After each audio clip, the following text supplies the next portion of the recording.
Bismillahirrahmanirrahim. Assalamualaikum warahmatullahi wabarakatuh. Alhamdulillah wassalatu wassalamu ala Rasulillah wa ala alihi wa sahbihi wa mawalah, amma ba'd. Allahumma la sahla illa ma ja'altahu sahla wa anta taj'alul hazna idza syi'ta sahla. Allahumma 'allimna ma yanfa'una wanfa'na bima 'allamtana wa dhakkirna ma nusina wa ma jahilna wa zidna 'ilma wa fiqha wa 'amala. Alhamdulillah, segala puji bagi Allah, kita berjumpa kembali di pagi hari ini yang insyaallah ta'ala kita akan lanjutkan materi terjemah tafsir tadabbur kita dari surat Ali Imran, dan kita sampai pada ayat 159, baik. Temanya tentang sifat Nabi dan akhlak beliau. Sifat dan akhlak beliau. Ada akhlak dan ada adab. Apa perbedaan antara keduanya? Antara adab dan akhlak. Adab tata cara, akhlak kepribadian, sesuatu yang sudah melekat pada dirinya, seakan-akan sudah tercipta pada dirinya. Sebagai contoh misalnya, seseorang ucapannya lembut, kata-katanya baik, perilakunya pun santun, kita sebut akhlak atau adab?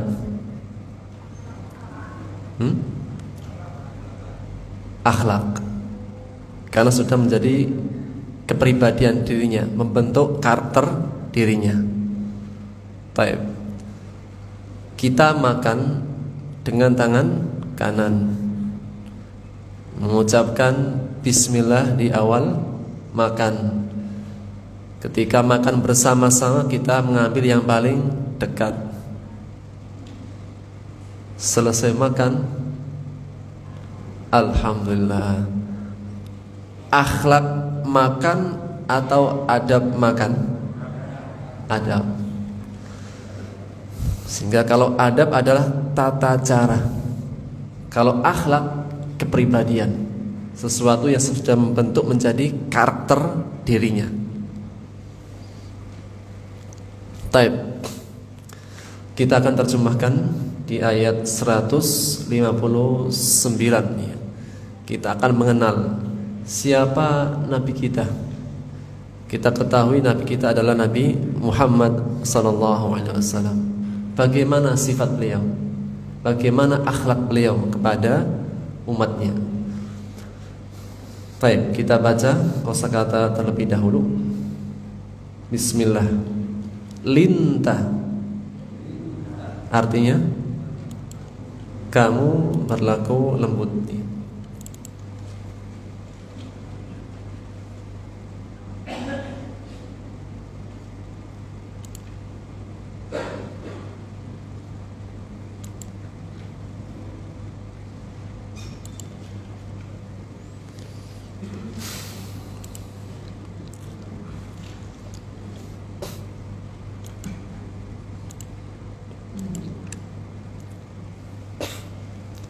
Afwan, sekali lagi. Linta, artinya kamu lembut atau kamu berlaku lembut ya. Asal kata kita baca lana yalinu.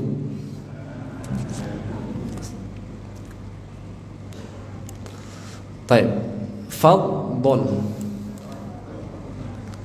Fadbon artinya keras.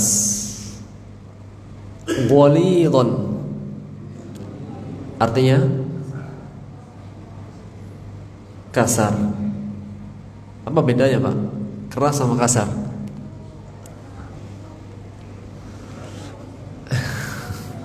Dua-duanya nggak baik ya.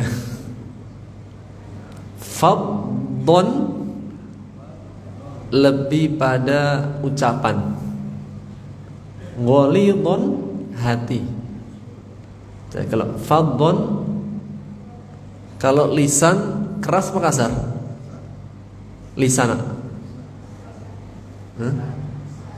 Lisannya keras, kasar. Keras ya. Kalau hati keras.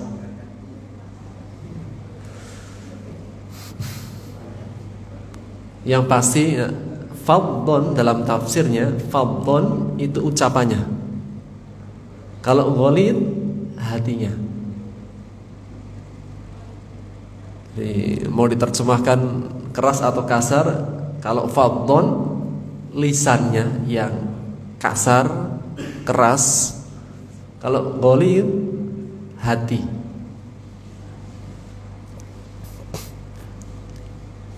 Mungkin gak orang itu lisannya tajam, ceplas-ceplos kata orang Jawa, namun hatinya dermawan? Mungkin gak? Lisannya ceplas-ceplos, kasar, keras, tapi hatinya dermawan. Atau sebaliknya, orangnya bakhil tapi lembut. Kalau lainnya fadhon lisannya, ghalid hatinya. Maka Nabi Muhammad lisannya tidak kasar, hatinya pun lembut. Taib. Sehingga fadhon artinya apa? Keras ya. Kita sesuai terjemahan dulu. Yang pasti kita sudah tahu perbedaannya. Ghalid kasar. Apa perbedaannya? Fadhon lisan, ghalid hati. Lanjut. Lan faddu. Lan faddu artinya mereka menjauhkan diri atau lari, menghindar. Asal kata infaddu yanfaddu. Sekali lagi, infaddu yanfaddu. Mumtaz.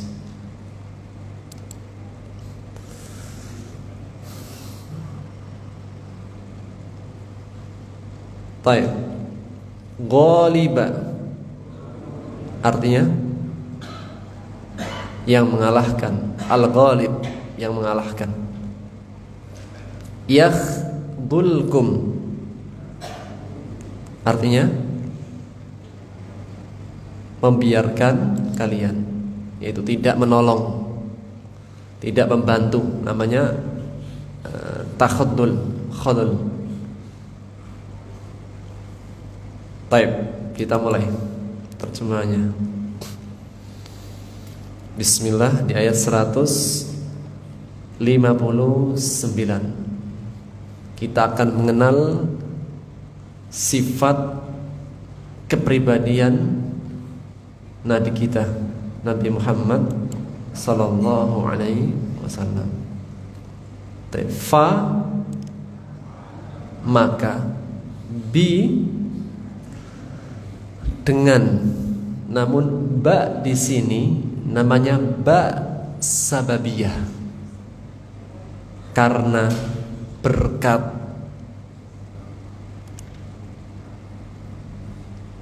Bi dengan. Baik, sekali lagi, fa bima dengan, karena berkat.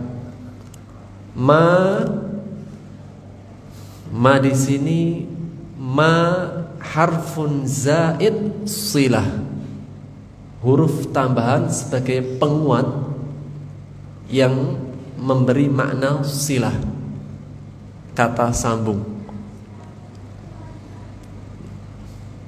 Jadi ma di sini adalah huruf tambahan silah, secara makna tidak ada artinya, namun secara kekuatan memberikan kekuatan makna.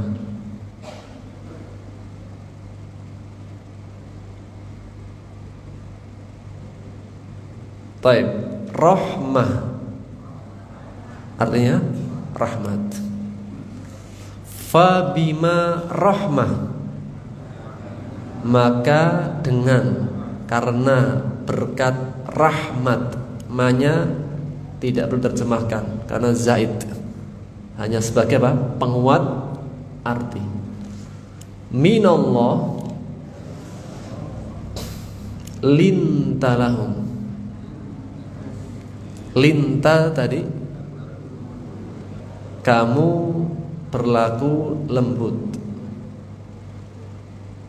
Lahum pada mereka. Siapa di sini mereka? Siapa mereka? Para sahabat umatnya. Wa lau, kalau, jikalau, seandainya, sekiranya. Udah sering kita bahas lau. Walau, sekali lagi, walau, seandainya, sekiranya, jikalau, kunta, udah sering, kamu adalah,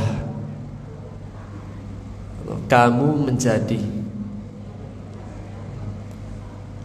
Kenapa kok kunta? Karena laki-laki Rasulullah SAW. Kalau perempuan misalnya ibu-ibu, kalau seandainya subjeknya perempuan menjadi kunti, jangan ditambah yang lain. Baik, sekali lagi, kunta, kamu adalah, atau kita pakai engkau ya, karena Rasulullah kan jadi lebih mengagungkan Rasulullah. Engkau adalah, engkau menjadi. Fadhon, keras. Keras apanya Pak tadi? Lisannya. Keras lisannya. Ghalidhul qalbi,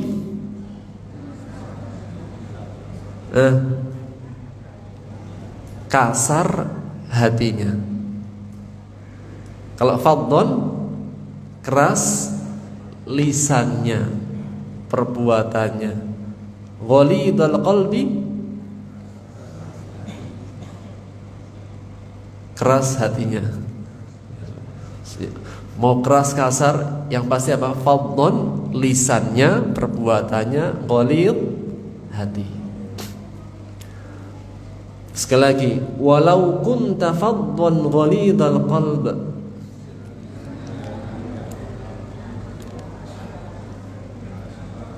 orang yang keras kasar lisannya, keras hati.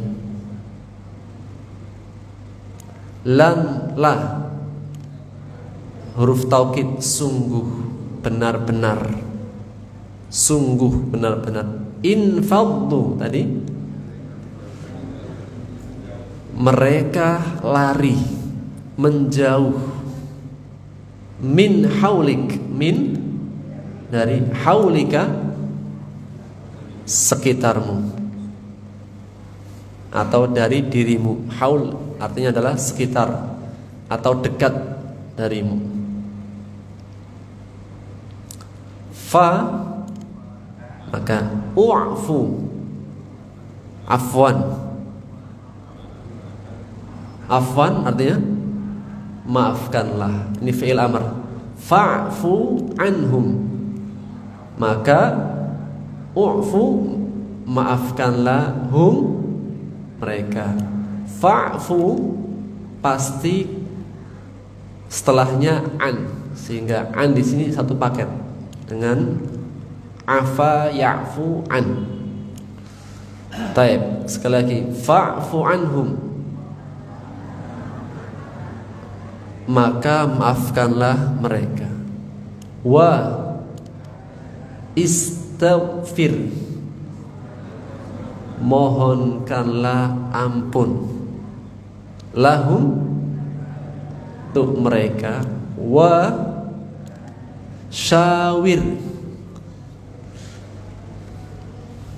sudah sering lah, syura, musyawarah. Apa itu musyawarah? Wa syawir fil amr, ajaklah mereka bermusyawarah.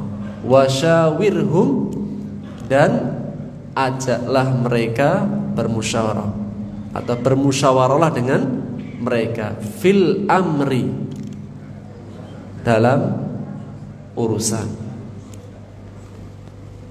Fa ida, jika atau apabila. Azamta, azamta, apa arti azam? Azam kok niat. Azam artinya berbulat tekad, bertetap hati, sudah bulat kemauannya. Sekali lagi, faida azamta, maka apabila engkau sudah membulatkan tekad, berazam. Fatawakkal 'ala Allah,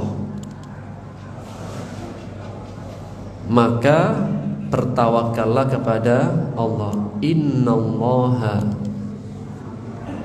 yuhibbu al-mutawakkilin. Sempurna. Fabima rahmatin minallahi lintalahum, maka dengan berkat karena rahmat dari Allah, kamu berlemah lembut kepada mereka, walau seandainya sekiranya engkau keras lisannya, kasar hati, sungguh benar-benar mereka akan lari menjauhkan diri dari dekatmu, sekitarmu. Maka maafkanlah mereka dan mohonkanlah ampun bagi mereka.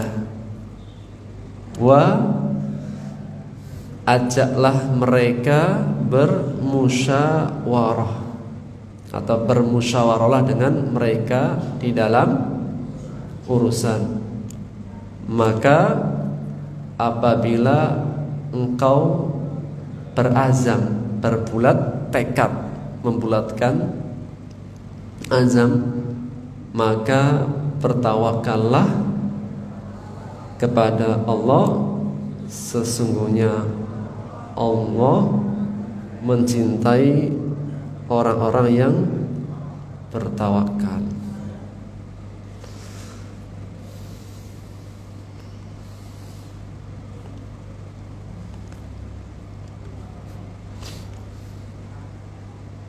Satu dulu, satu ayat dulu,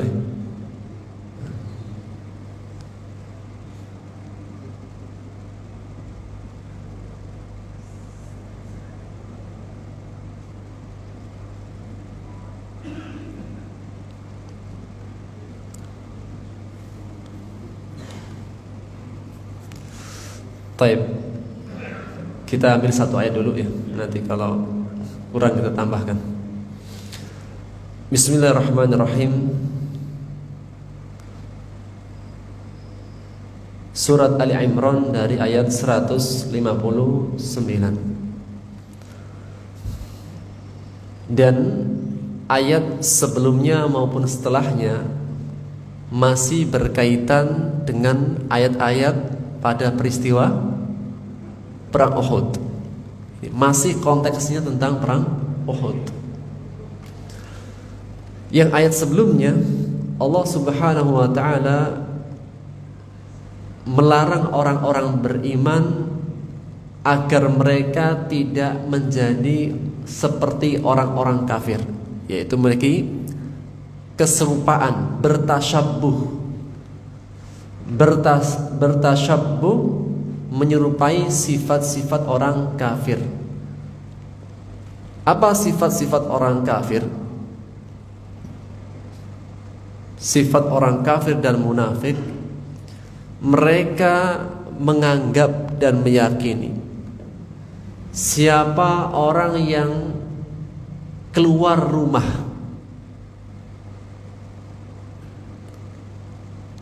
untuk mencari nafkah atau ikut dalam berperang, maka hal itu dapat memendekkan umur.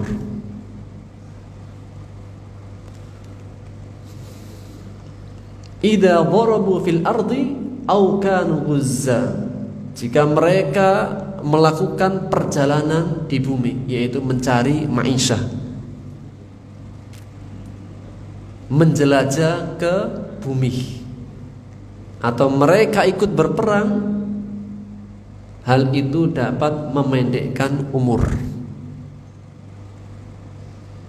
Maka Allah menegaskan, tidak, sesungguhnya perkara mati tidak mati adalah ketentuan dari Allah.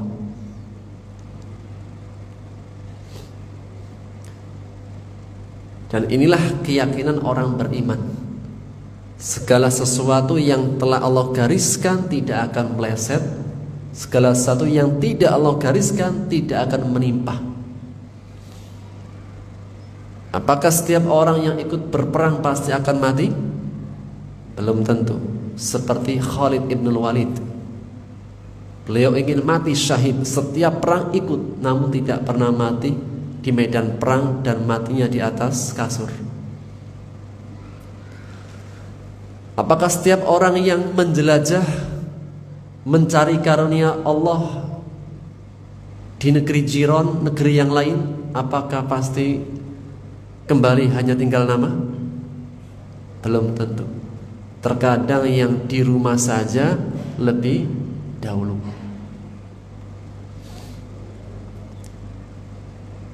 Seandainya wafat, meninggal di medan perang, atau meninggal ketika keluar mencari ma'isyah, maka mereka kembali kepada Allah, bukan kembali kepada hartanya, keluarganya. Setiap yang mati akan kembali kepada Allah, baik matinya di daratan, di lautan, atau di mana saja, kembalinya kepada Allah. Yang berjihad mendapatkan syahid, yang mencari nafkah pun fi sabilillah, itu dalam ketaatan kepada Allah. Maka sebagaimana dalam hadis yang diriwayatkan oleh At-Tabrani dari sahabat Ka'ab bin Ujrah, suatu ketika ada seorang laki yang lewat di hadapan Rasulullah SAW. Kemudian orang ini kerjanya gigih, semangat. Maka seorang sahabat ada yang mengatakan, "Ya Rasulullah, lau kana hada fi sabilillah." Orang ini gigihnya, semangatnya luar biasa. Bagaimana kiranya seandainya digunakan dalam fi sabilillah? Seakan-akan ini sahabat melihatnya orang yang kerja tadi yang semangat itu bukan fi sabilillah. Maka Rasulullah SAW bersabda, faqala Rasulullah SAW, in kana kharaja yas'a ala waladihi sigharan fahuwa fi sabilillah. Jika dia keluar rumah berusaha untuk mencari nafkah, berusaha mencari nafkah untuk anaknya yang masih kecil-kecil, maka dia termasuk fi sabilillah. Wa in kana kharaja yas'a ala abwaini syaikhaini kabirain. Jika dia keluar rumah mencari nafkah untuk nafkah kedua orang tuanya yang sudah syaikhaini kabirain, sudah tua renta, fahuwa fi sabilillah, maka dia pun di jalan Allah. Wa in kana kharaja yas'a ala nafsihi ya'iffuha. Jika dia keluar rumah mencari nafkah untuk dirinya sendiri, ya'iffuha, supaya punya iffah, memuliakan dirinya agar tidak meminta-minta di tengah manusia, fahuwa fi sabilillah, maka dia pun di jalan Allah. Baik yang keluar rumah mencari nafkah untuk anak-anaknya, kedua orang tuanya, terhadap dirinya sendiri, biar tidak meminta-minta di tengah manusia, fahuwa fi sabilillah. Wa in kana kharaja yas'a riya'an wa mukhafakharatan. Namun jika dia keluar mencari maisha, riya dan kesombongan, fahuwa fi sabilis syaitan, maka dia di jalan syaitan. Sehingga pejuang nafkah pun ini apa? Fi sabilillah, terhitung fi sabilillah, meskipun tentunya tidak setinggi derajatnya orang-orang yang mereka berperang di jalan Allah. Maka seandainya mereka wafat, wala in qutiltum fi sabilillah, jika kalian terbunuh di jalan Allah, au muttum, atau mati belum sampai di medan perang, wafat, seperti Abu Musa al-Ash'ari ketika ikut perang untuk menaklukkan Konstantinopel, maka beliau wafat di tengah perjalanan. Dia berwasiat, nanti tolong bawa jasadku, kuburkan di Konstantinopel. Fahuwa fi sabilillah. Atau yang mereka keluar merantau, ternyata belum sampai pulang ke negerinya, pulang ke kampungnya, wafat, fahuwa fi sabilillah. Dan jika mereka wafat, apa yang mereka dapatkan, Pak? Merantau belum selesai, wafat duluan. Belum sampai di medan perang, wafat duluan. Atau wafat di medan perang, syahid. Apa yang mereka dapatkan? La maghfiratum minallah wa rahmah. Mereka mendapatkan maghfiratum minallah, ampunan dari Allah, wa rahmah, dan rahmatnya. Yang keduanya, jika seseorang mendapatkan maghfirah, rahmat dari Allah, yang keluar fi sabilillah, baik di medan perang maupun mencari nafkah maisha, kata Allah, khairum mimma yajmaun, itu lebih baik dari mereka, dari apa-apa yang mereka kumpulkan. Seseorang mencari maisha, apa yang mau dikumpulkan, Pak? Puing-puing dunia, sepongka berlian, sesuap nasi. Yang mereka keluarnya fisabilillah, Allah takdirkan wafat, itu mereka mendapatkan maghfirah minallah wa rahmah, yang keduanya lebih baik dari apa-apa yang mereka kumpulkan. Dan Allah menegaskan, wa la imuttum au qutiltum la ilallahi tuhsyarun. Jika kalian mati atau terbunuh, kemana larinya? kembali kepada Allah. Oleh karenanya seorang mukmin ketika ada yang wafat, maka dia melafadzkan dengan kalimat istirja, inna lillahi wa inna ilaihi rajiun, sebagai bentuk keyakinan, yakin seyakin-yakinnya, hakul yakin, inna lillah, sesungguhnya kami adalah milik Allah, wa inna ilaihi rajiun, dan sesungguhnya hanya kepada Allah lah kita akan kembali.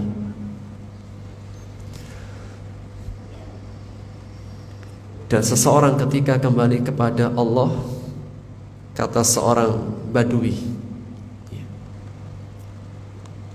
ada seorang Badui yang sudah sakaratul maut.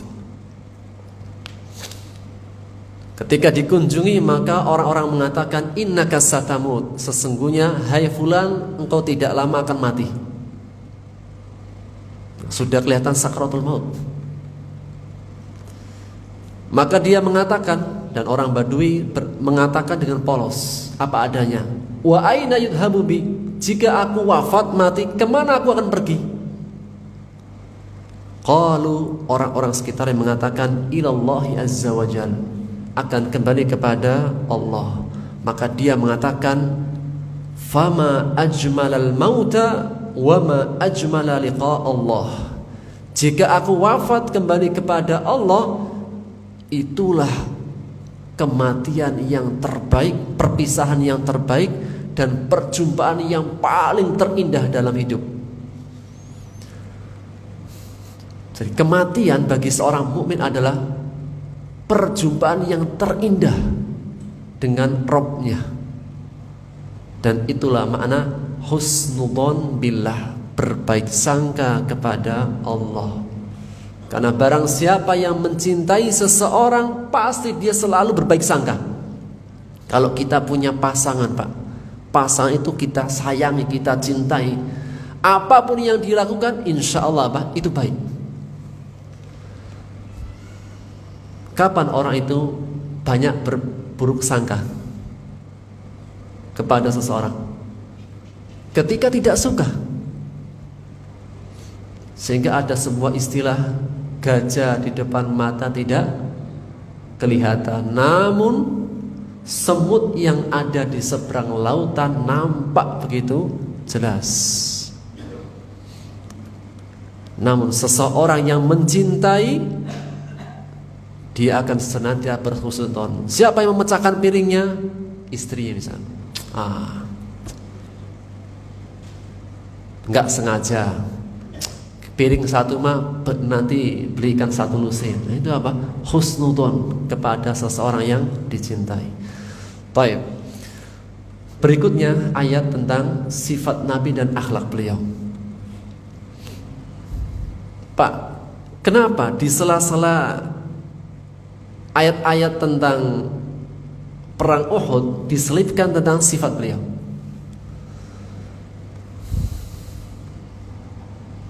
Apakah di perang Uhud terjadi kesalahan dari para sahabat? Ya.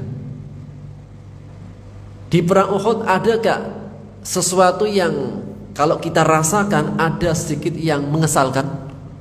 Ya. Ketika terkalahkan, Rasulullah SAW di tengah pasukan musuh dengan beberapa sahabat, yang lain dipanggil, ilayya ya ibadallah, wahai para sahabat, kemari, kembali kepadaku. Mereka lari. Kalau kita rasakan, Pak, jadi apa? Kita punya teman-teman, kita ditinggal sendirian, kan pasti apa? Ada hati yang kecewa. Kita kan teman-teman, kita kan bersahabat. Ternyata ketika kita baru keprosok, yang lainnya kabur itu.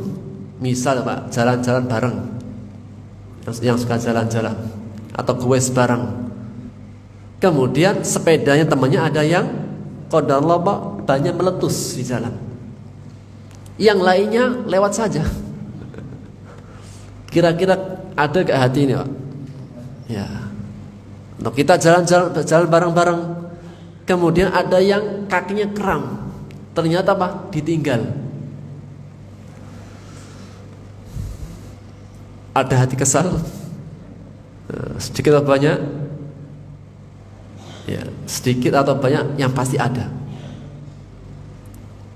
Kalau seandainya Rasulullah SAW sifatnya kasar keras, dan ini menjadi pelajaran sebagai seorang pemimpin, seorang tokoh, seorang yang diikuti, seorang yang dicontoh, ambillah sikapnya Rasulullah SAW.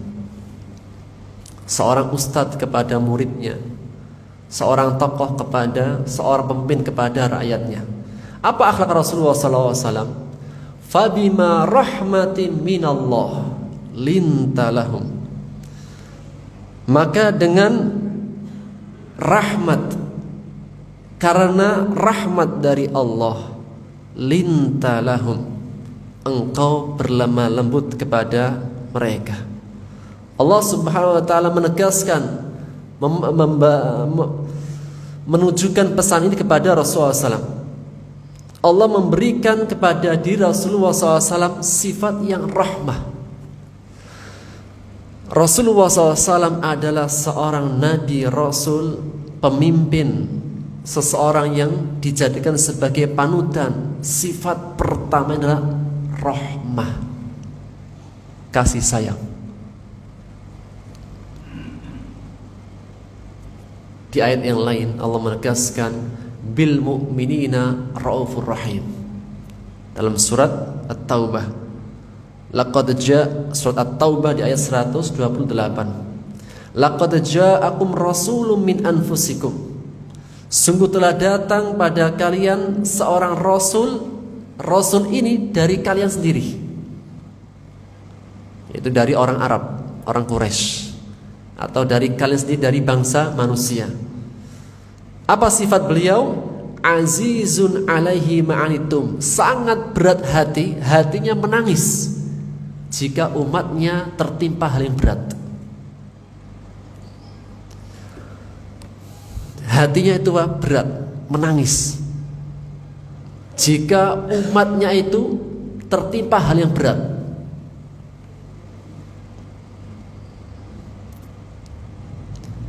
Harisun alaikum, sangat semangat jika ada kebaikan ini ingin ditunjukkan kepada umatnya. Inilah kebaikan. Andai kata ada makanan enak, Pak, maka apa? Dia nggak akan makan sendiri. Harisun alaikum, ada kebaikan apa saja itu sangat semangat untuk ditunjukkan. Bil mu'minina raufur rahim, dengan orang-orang beriman sangat pengasih, sangat penyayang. Sifat yang pertama, karena rahmat dari Allah, hati Nabi Muhammad lembut, berlemah lembut kepada umatnya. Dan berbicara tentang kelemah lembutan, Rasulullah SAW bersabda, tidaklah ada kelembutan pada sesuatu melainkan akan menghiasi. Di mana ada sifat kelembutan pasti menghiasi. Dan tidaklah sikap sifat kelembutan itu hilang dari seseorang melainkan akan merusak.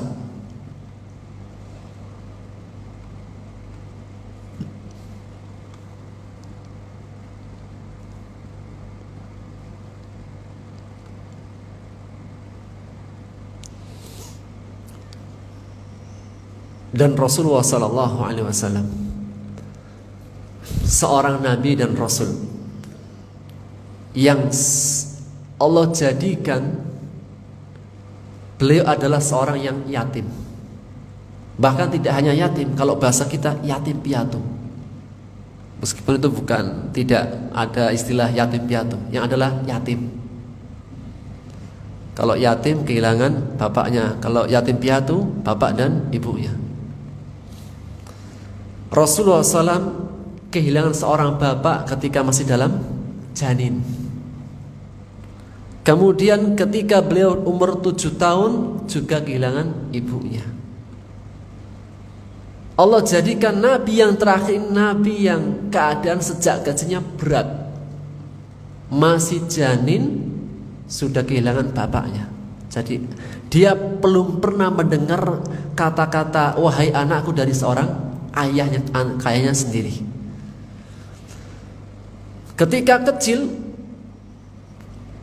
di umur 7 tahun diajak ibunya Siti Aminah untuk mengunjungi makam bapaknya yang ada di Madinah.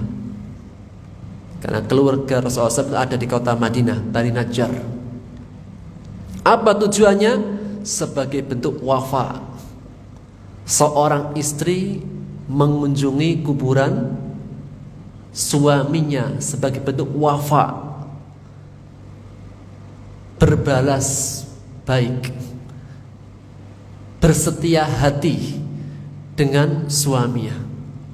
Bayangkan Pak, zaman dulu Mekah Madinah itu berapa kilo Pak? 400 kilo ya. Belum ada kendaraan, kereta cepat belum ada Pak. Jalan kaki ditemani oleh Ummu Aiman. Ummu Aiman adalah budak yang ditinggalkan oleh Abdullah, salah satu pengasuh Rasulullah SAW setelah Halimatus Sa'diyah adalah Ummu Aiman. Ibundanya Ummu Aiman dan Rasulullah yang kecil menemui ayahnya yang sudah berada dalam kuburan di kota Madinah. Sepulangnya dari kota Madinah kembali ke Mekah, di tengah-tengah perjalanan ibundanya wafat. Dan beliau ya sendiri yang menguburkan dengan kedua tangannya. Apa di antara tujuannya? Allah menjadikan Nabi Muhammad SAW yatim sejak kecil. Di antara tujuannya agar Rasulullah SAW memiliki sifat rahmat yang begitu dalam kepada umatnya. Siapakah orang yang bisa merasakan dalamnya kasih sayang? Adalah orang yang pernah kehilangan kasih sayang. Sebagaimana siapakah orang yang bisa merasakan pahitnya jadi orang miskin? Orang yang pernah merasakan miskin. Orang-orang yang kaya berkecukupan sejak kecilnya, atau para pejabat yang di atas, untuk diajak yuk kita renungkan keadaan fakir miskin, gak akan kebayang. Kenapa? Karena tidak pernah miskin. Makanya ada syariat puasa. Ada syariat puasa agar apa? Semua dirasakan dengan rasa miskin, agar memiliki hati yang lembut sesama manusia. Maka Rasulullah SAW di antara hikmah, kenapa Allah jadikan yatim? Kan bisa saja bagi Allah apa menjadikan tidak yatim, sebagaimana nabi-nabi sebelumnya, Nabi Ishak, Nabi Ismail, Nabi Ibrahim, dan nabi-nabi yang lain. Namun Rasulullah SAW dengan takdir Allah dan hikmahnya, Allah jadikan dirinya yatim sejak kecil. Apa tujuannya? Di antara disebutkan dari hikmah itu adalah agar Rasulullah SAW memiliki sifat rahmat yang sangat dalam kepada umatnya. Yang seandainya umatnya itu ditimpa sesuatu yang berat, beliau adalah orang yang pertama kali hatinya sedih. Sebagaimana ayat tadi yang kita sebutkan, At-Taubah 128, azizun alaihi ma'anitum, berat hatinya jika mendapati umatnya itu tertimpa hal yang berat. Fabima rahmatin minallah lintalahum. Maka dengan rahmat Allah engkau memiliki hati yang lembut. Engkau berlemah lembut kepada mereka.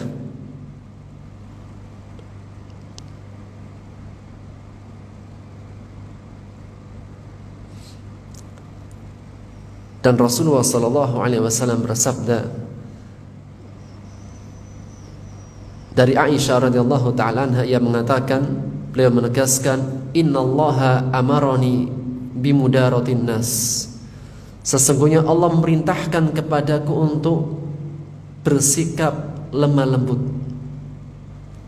kepada manusia, kama amaroni biiqamatil faraid, sebagaimana ia merintahkan kepadaku untuk menegakkan faridah, kewajiban.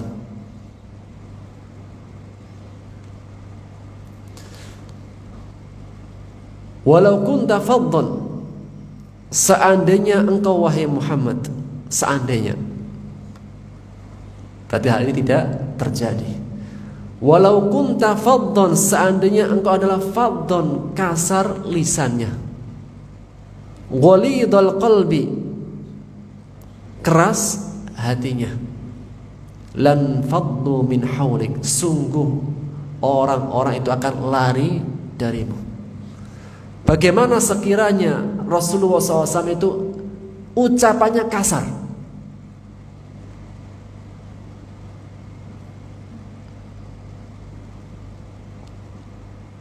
biasanya orang itu kata-katanya kasar, Pak, keras, karena hatinya sudah keras duluan. Makanya orang kalau hatinya sudah marah, apa yang keluar? Fadhon lisan, sikap perbuatan, ghalid hati. Tidaklah seseorang itu berkata-kata kasar keras lisannya, melainkan hatinya sudah lebih duluan. Orang kalau sudah hatinya marah, apa yang keluar dari kata-katanya? Kata-kata yang kasar keras. Seandainya Rasulullah SAW itu fadhon, lisannya tajam, keras, kasar kepada umatnya, ghalidhal qalbi, hatinya tidak lembut, kasar keras, mudah tersinggung, tidak luas dadanya, lan faddu min haulik, orang-orang pasti akan kabur, akan pergi darinya. Oleh karenanya Allah Subhanahu wa taala menggabungkan antara lisan dan hatinya itu tidak kasar, tidak keras. Tutur katanya lembut, hatinya pun lembut. Karena mungkin orang itu lisannya kasar, hatinya dermawan. Si fulan itu kata-kata yang tajam, tapi ada baiknya. Kalau masalah iuran paling banyak dia. Atau sebaliknya, orangnya lembut tapi orangnya bakhil. Adapun Rasulullah SAW tidak. Lau kunta faddan, lisannya tidak kasar, tidak tajam. Seandainya ada kata-kata yang paling lembut, itu yang dipilih. Contoh, Pak, jahil. Apa arti jahil? Apa arti jahil? Satu artinya bodoh, atau bahasa kerasnya goblok. Makna yang lain tidak tahu. Apa arti jahil? Tidak tahu. Maka seandainya ada kalimat yang lebih lembut dipilih. Kamu jahil, maksudnya apa? Kamu tidak tahu. Manakah yang lebih nyaman di hati? Bodoh, goblok, apa tidak tahu? Tidak tahu. Kan sama, tapi apa? Kata-kata itu punya rasanya, punya pengaruhnya. Seandainya ada kata-kata yang lebih indah, lebih baik, itu yang dipilih.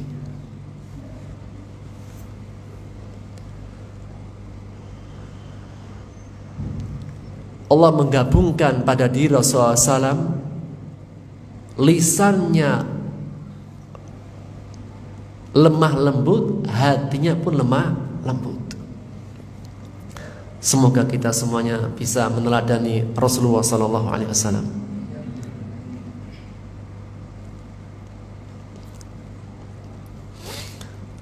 Disebutkan dari Abdullah ibnu Amr, dia mengatakan bahwasanya ahlu kitab itu mendapati sifat-sifat Rasulullah dalam kitab mereka, fil kutubil mutaqaddimah, di kitab-kitab sebelumnya, masuk kitab ahlu kitab, bahwasanya sifat Rasulullah sallallahu alaihi wasallam annahu laisa bifadhin, bahwasanya Rasulullah SAW sudah termaktub dalam kitab mereka ahlu kitab, laisa bifadhin, lisannya enggak tajam, wala gharid, hatinya tidak kasar, tidak keras, tidak mudah tersinggung, lembut hatinya, wala sakhabun fil aswaq, dan tidak bikin onar di tengah kerumunan banyak manusia di pasar,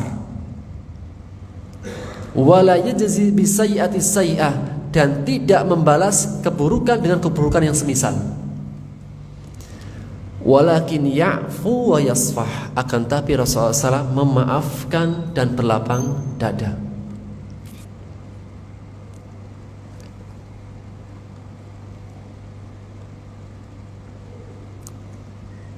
Maka Allah perintahkan nabinya, fa'fu anhum, beri maaf kepada mereka yang salah, wastaghfir, tidak hanya diberikan maaf, dimintakan ampun kepada Allah. Kan luar biasa, dia yang salah dimaafkan, kemudian apa? Dimintakan ampun kepada Allah. Wasyawirhum fil amr, ajak mereka bermusyawarah. Dan di antara syama'il kepribadian Nabi Muhammad SAW, sangat sering sekali mengajak bermusyawarah. Bahkan beliau sudah punya pendapatnya, sudah punya idenya, tetap mengajak bermusyawarah.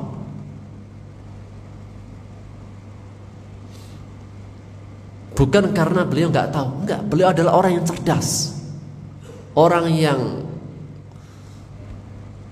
seandainya beliau salah langsung turun wahyu, namun senantiasa mengajak bermusyawarah.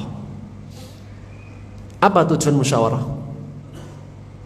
Misalnya Pak, kita ingin melakukan sesuatu, kita ngajak musyawarah. Apa tujuannya? Biar yang lain juga merasa dihargai, biar yang lain juga Pak semakin semangat. Kenapa? Ini kesepakatan bersama. Dan itulah siapa? Rasulullah sallallahu alaihi wasallam. Sampai karena para sahabat itu sering diajak bermusyawarah, sehingga tumbuh kecintaan mereka kepada Rasulullah SAW. Salah satu cara untuk semakin menumbuhkan kebersamaan, kemudian cinta kepada seseorang itu dengan musyawarah.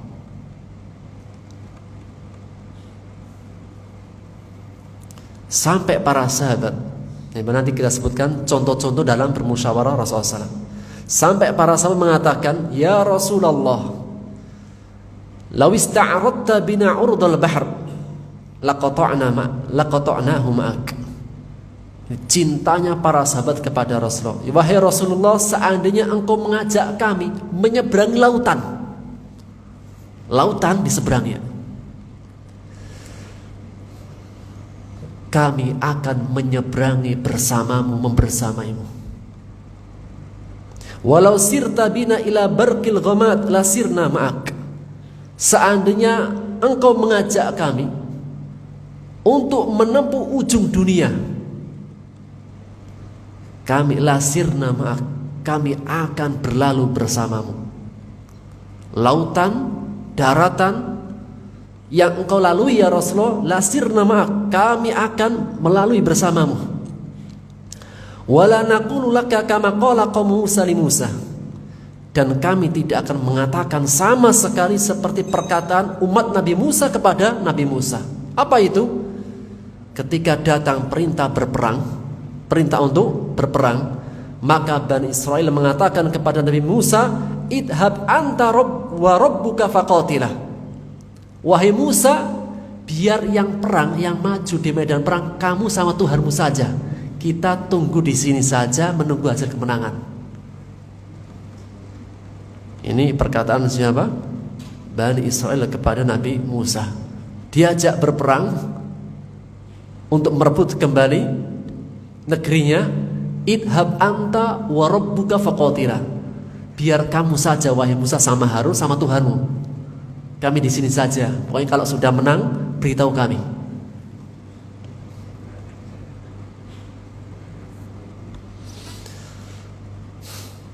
Namun kami akan mengatakan idhab, seandainya engkau mengatakan ya Rasulullah, idhab, pergilah, keluarlah. Fanahnu ma'aka, kami akan membersamaimu. Wa baina yadaika wa an yaminika wa an shimalika, kami akan berada di depanmu, kami akan berada di samping kananmu, samping kirimu, di belakangmu.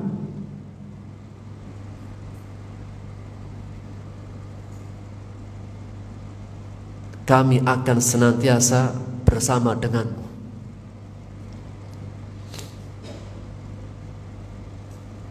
Sehingga Abu Sufyan ketika melihat kebersamaan para sahabat dengan Rasulullah SAW begitu luar biasa, dia mengatakan, ma ra'aitu ashaban ahabba mislu ashabir Rasuli Muhammad. Aku tidak melihat sahabat-sahabat, teman perjuangan, sahabat-sahabat dekat yang mencintai seperti cintanya para sahabat Rasulullah, seperti cintanya sahabat Muhammad kepada Muhammad. Aku tidak melihat di kalangan kita orang Quraisy, dirinya Abu Sufyan, Utsbah bin Rabi'ah, Al-Walid bin Mughirah, Al-Wa'il bin As, Abu Jahal, dan yang lainnya, itu punya teman yang sangat-sangat setia seperti kesetiaan para sahabat kepada Nabi Muhammad. Ka ashabi Muhammad li Muhammad.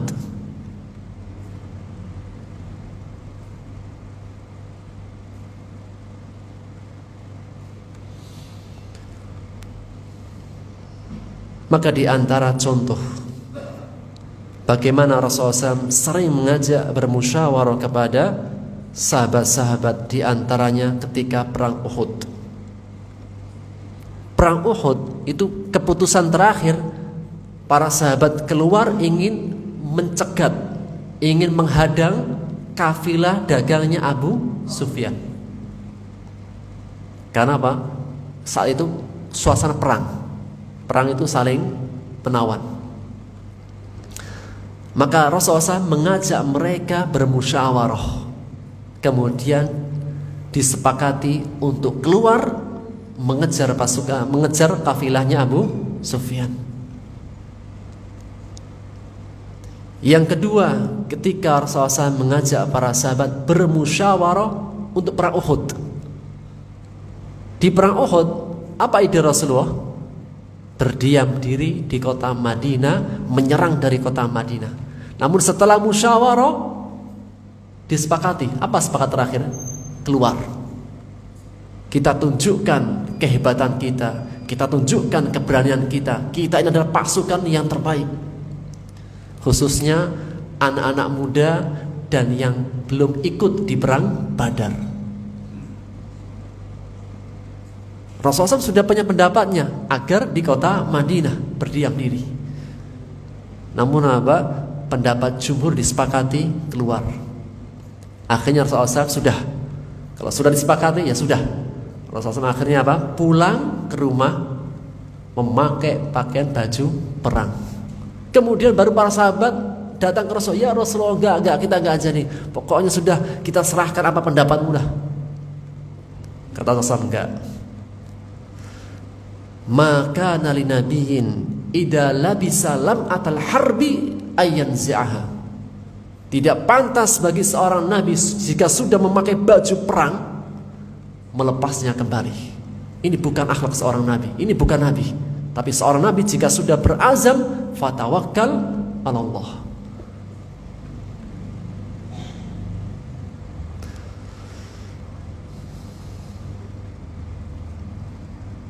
Rasulullah SAW juga mengajak bermusyawarah di perang Khandaq. Perang Khandaq itu membuat parit. Semua kabilah bersatu untuk menyerang di kota Madinah. Rasulullah SAW mengajak untuk bermusyawarah. Gimana caranya? Apa yang kita lakukan? Semua orang Arab sudah mengepung, akan datang ke kota Madinah bermusyawarah. Maka di antara hasil musyawarah adalah pendapatnya Al-Farisi.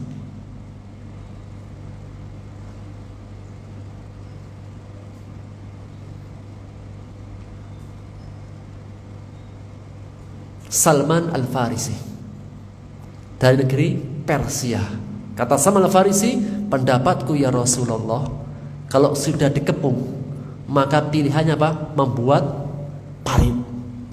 Dan itu belum pernah ada di orang Arab. Belum pernah kebayang di orang Arab jika dikepung itu bikin parit. Itu hanya ada di kerajaan Persia dan Romawi. Dan Salman Al-Farisi dari Persia, maka dia memberikan idenya. Kami kalau orang Persia dikepung bikin parit. Akhirnya disepakati bikinlah membuat parit. Kemudian juga ketika peristiwa Sulhul Hudaybiyah, ketika mau umroh, kemudian apa? Dilarang untuk umroh, kemudian diberikan kesempatan tahun depan. Rasulullah mengajak bermusyawarah. Sampai di akhirnya diambil pendapatnya Abu Bakar. Meskipun apa? Berat hati para sahabat dan Umar bin Khattab. Ala kulli hal, dari kisah-kisah ini menegaskan Rasulullah SAW di antara sifatnya adalah sering mengajak bermusyawarah dengan para sahabat. Dan jika sudah ditentukan pilihannya, faida azamta, jika sudah berazam, berbulat tekad, bersepakat, fatawakkal Allah, maka bertawakallah, gantungkanlah, sandarkanlah hanya kepada Allah. Innallaha yuhibbul mutawakkilin. Sesungguhnya Allah mencintai orang-orang yang bertawakal. Maka dari ayat ini menegaskan tentang sifat Rasulullah SAW lemah lembut. Lisannya tidak kasar, hatinya pun tidak keras. Kemudian mudah memberikan maaf. Dan orang yang bersalah pun dimaafkan dan dimintakan ampunan dari Allah. Dan sering mengajak bermusyawarah kepada orang-orang yang di sekitarnya, baik dalam keluarga kecilnya. Dalam keluarga kecil seperti apa? Seorang suami mengajak bermusyawarah dengan istri atau dengan anaknya. Mungkin gak orang tua mengajak musyawarah dengan anaknya? Mungkin. Seperti siapa? Nabi Ibrahim dapat perintah wahyu mimpi menyembelih anaknya. Langsung dijalankan apa ngajak dulu? Musyawarah dulu. Hai anakku, ayah dapat mimpi. Sesungguhnya aku menyembelihmu. Gimana nak pendapatnya? If'al ma tu'mar wa ya abada. Lakukan apa yang diperintahkan. Ini seorang nabi menjalankan syariatnya Allah, ngajak musyawarah dengan anaknya Ismail alaihissalam, dan banyak kisah-kisah yang lainnya. Insyaallah kita akan lanjutkan di pertemuan akan datang. Wallahu taala alam bisawab. Subhanaka wa bihamdika asyhadu an la ilaha illa anta astaghfiruka wa atubu ilaik. Assalamualaikum warahmatullahi wabarakatuh.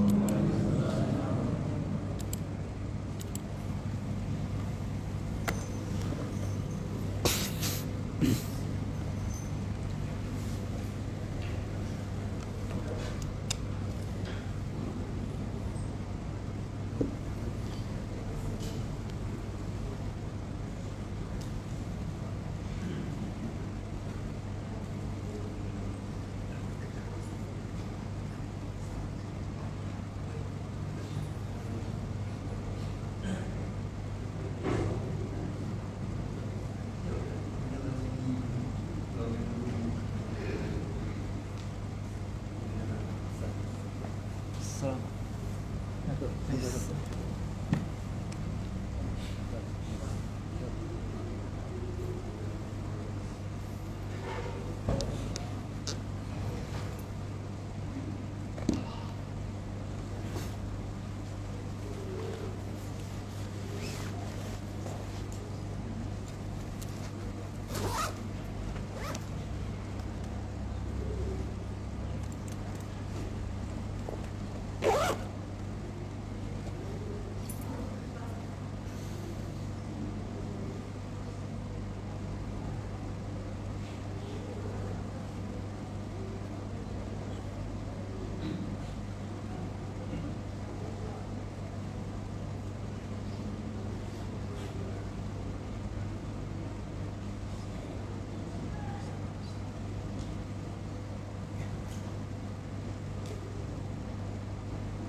400 kilo kan?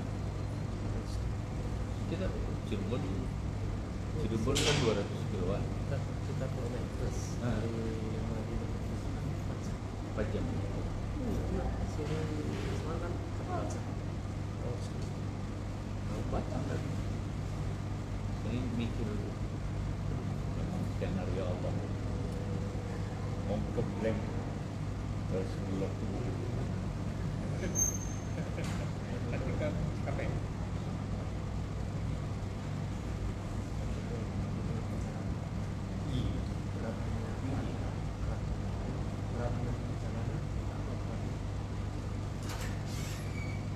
Iya. Lagi-lagi skenario Allah. Aku terakhir nggak usah kreatif misalnya.